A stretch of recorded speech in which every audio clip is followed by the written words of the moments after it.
Perang hari ketiga.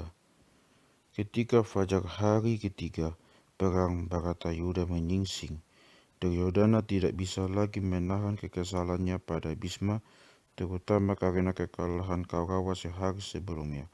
Ia naik pitam dan amarahnya ditumpahkannya kepada kesatria tua itu. Katanya, ia tahu Bhisma sengaja membiarkan para tentara Kaurawa kalah dan dipermalukan karena mundur dan lari tunggang langgang meninggalkan medan perang. Ia juga menuduh Bhisma sengaja bertindak demi keuntungan Pandawa. Katanya, engkau tidak berterus terang bahwa engkau lebih mencintai Pandawa. Bukankah Satyaki dan Drestadyumna adalah teman-teman karibmu? Jika kau memang mau, kau pasti bisa menaklukkan mereka dengan mudah. Seharusnya kau berterus terang hingga kekalahan kemarin tidak terjadi. Bhisma sudah bosan mendengar keluh kesah dan omelan Duryodhana. Dengan tenang ia menjawab bahwa sejak semula ia tidak setuju mereka berperang. Katanya kepada Duryodhana, engkaulah yang menolak nasihatku, engkau juga yang menginginkan perang.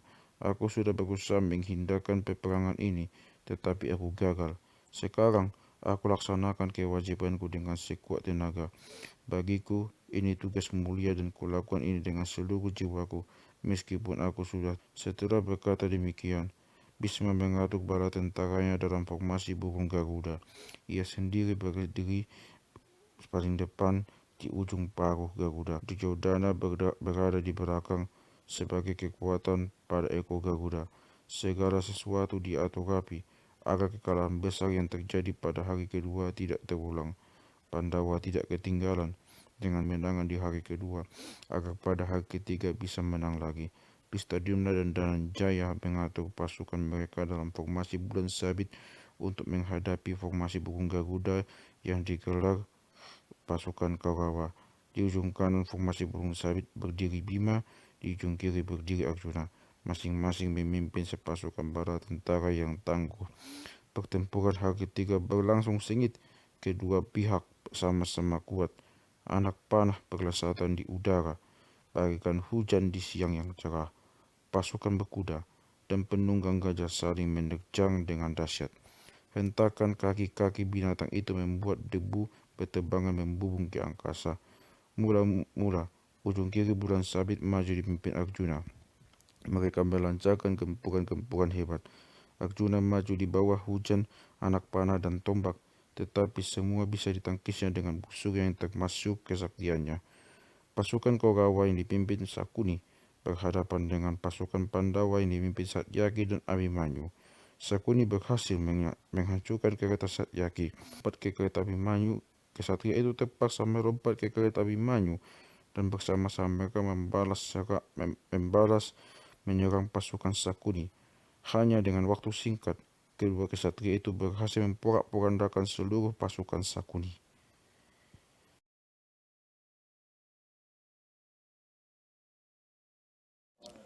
Drona dan Bhisma bersama-sama menyerang Dharmaputra yang dibantu Nakula dan Sahadewa. Di ujung kanan bulan sabit, Bima dan anaknya Gatotkaca bersama-sama menggempur Duryodhana. Dalam pertempuran itu Gatotkaca tampak lebih unggul dibandingkan ayahnya.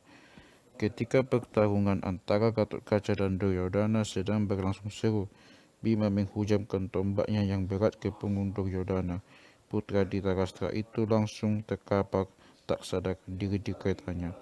Secepat kilat, Saisya melarikan Duryodhana mundur ke perkemahan Kaurawa, meninggalkan medan pertempuran untuk diselamatkan. Melihat pimpinannya terluka, bala tentara Kaurawa langsung lari kocar-kacir ketakutan. Dengan sigap, Bima menggunakan kesempatan itu sebaik-baiknya. Ia meraung bagai singa kelaparan, lalu menerjang apa saja yang ada di depannya. Prajurit Kaurawa yang tak sempat lari menjauh tewas bertumbangan di amuk Bima. Semakin ketakutanlah sisa-sisa pasukan yang masih hidup. Dengan susah payah, Drona dan Bhisma berusaha mengembalikan semangat tempur pasukan Kaurawa. Lewat tengah hari, barulah Bima berhasil memusatkan kekuatan bala tentaranya dan memimpinnya bersendiri. Segera tampak di bawah pimpinannya bala tentara Kaurawa kembali bersemangat. Lagi pula seakan-akan ada 1.000 Bhisma tersebar di seluruh medan Kurukshetra, semua menggempur Pandawa yang mulai tampak kewalahan. Seperti Bima, kesatria tua itu menerjang dan memusnahkan apa saja yang ada di depannya. Kini bala tentara Pandawa yang lari kocar-kacir, yang tak sempat lari, mati digilas kereta Bhisma bagai cacing-cacing yang hancur terinjak-injak. Dengan sekuat tenaga, Arjuna, Krishna, dan Sri Kandi mencoba menahan amukan Bhisma. Krishna berkata kepada Arjuna, "Ini saat yang paling menentukan. Yakinkan dirimu bahwa kau harus melawan dan menghentikan Bhisma. Jangan cemas atau ragu. Bhisma dan Drona memang kerabatmu yang lebih tua, tapi engkau telah bersumpah untuk bertempur. Laksanakan sumpahmu. Serang Bhisma. Kalau kesatria tua itu tidak kau hentikan, pasukan Pandawa pasti kalah. Baiklah, paculah keretaku sekencang-kencangnya ke arah kakek Bhisma," jawab Arjuna. Demikianlah Krishna memacu kereta Arjuna ke arah Bhisma. Kesatria tua itu menyambut kereta Arjuna dengan melepaskan ratusan anak panah berturut-turut bagai semburan api dewa. Laksana lidah api yang dikendalikan anak-anak panah itu meluncur di atas angkasa lalu menukik ke kereta Arjuna.